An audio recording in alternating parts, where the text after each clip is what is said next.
రేపు బంద్ జరుగుతున్న నేపథ్యంలో పర్యాటక కేంద్రాలు మూతపడ్డాయి. బంద్ నేపథ్యంలో ఇంటర్ ప్రాక్టికల్ పరీక్షలను వాయిదా వేశారు అధికారులు. 170 చట్టానికి పరిరక్షణ కల్పించాలనేది ప్రధాన డిమాండ్తో ఈ బంద్ కొనసాగుతోంది. ఇటీవల విశాఖలో జరిగిన రీజనల్ టూరిజం పెట్టుబడిదారుల సదస్సులో AP assembly speaker Ayyanna Patrudu చేసిన సూచనలతో ప్రజా సంఘాలు ఆగ్రహం వ్యక్తం చేస్తున్నాయి. పర్యాటక కేంద్రాలను ఫ్రీ జోన్ చేయడం ద్వారా పెట్టుబడులకు అవకాశం కల్పించే దిశగా ఉన్న సాధ్య అసాధ్యాలను పరిశీలించాలి అన్నారు అయ్యన్న. అదే జరిగితే 170 చట్టం రక్షణ కోల్పోవాల్సి వస్తుందనేది ఆందోళన.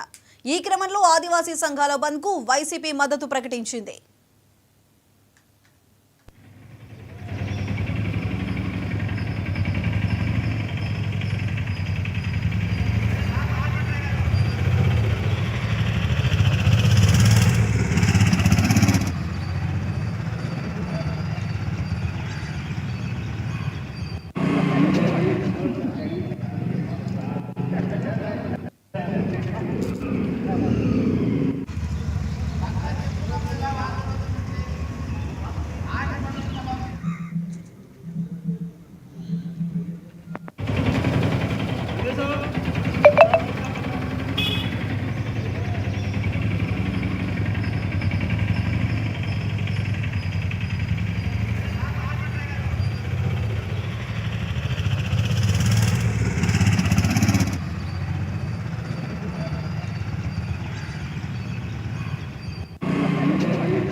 ఆదాయం దానికి అవసరమైతే చట్టాలను సవరించినా సరే టూరిజంని గట్టిగా ప్రమోట్ చేయాలని తను మాట్లాడారు. ఇవాళ ఒకటే మాట్లాడుతున్నాను, ఏజెన్సీ ప్రాంతాల్లో 170 చట్టం అనేది ఈ ప్రాంత ఆదివాసీ బిడ్డల పరిరక్షణకి ఒక పటిష్టమైన చట్టం. ఆ చట్టాన్ని సవరిస్తే రాష్ట్ర వ్యాప్తంగా కాదు దేశవ్యాప్తంగా ఆదివాసీ బిడ్డలు దాదాపు 11 కోట్ల మంది ఆదివాసీ బిడ్డల నుంచి ఒక ఉద్యమాన్ని చూడవలసినటువంటి పరిస్థితి ప్రభుత్వానికి వస్తుంది. ఇది అయ్యన్న పాత్రుడు గారు ఇచ్చినటువంటి స్టేట్మెంట్ ఆయన సొంత స్టేట్మెంట్ అయితే దాన్ని విరమించుకునేదాకా ఈ ఉద్యమం దీనికి ఇవాళ ఈ రాష్ట్రంలో ఉన్నటువంటి ఆదివాసీ బిడ్డలు ఆదివాసీ బిడ్డలు అన్నీ కూడా ఈ చట్టాన్ని సవరించడానికి వీల్లేదని ఈ ఉద్యమాన్ని చేపట్టాం. ఈ ఉద్యమంలో అందరూ కూడా భాగస్వామ్యం.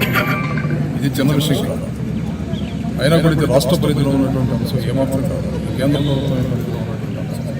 దీనికి బాధ్యతాయుతమైనటువంటి రాజ్యాంగపరమైనటువంటి పదవులో ఉన్నటువంటి స్పీకర్ గారు మాట్లాడారు. చాలా దురదృష్టం. దీని మీద వెంటనే ప్రభుత్వం స్పందించాలి.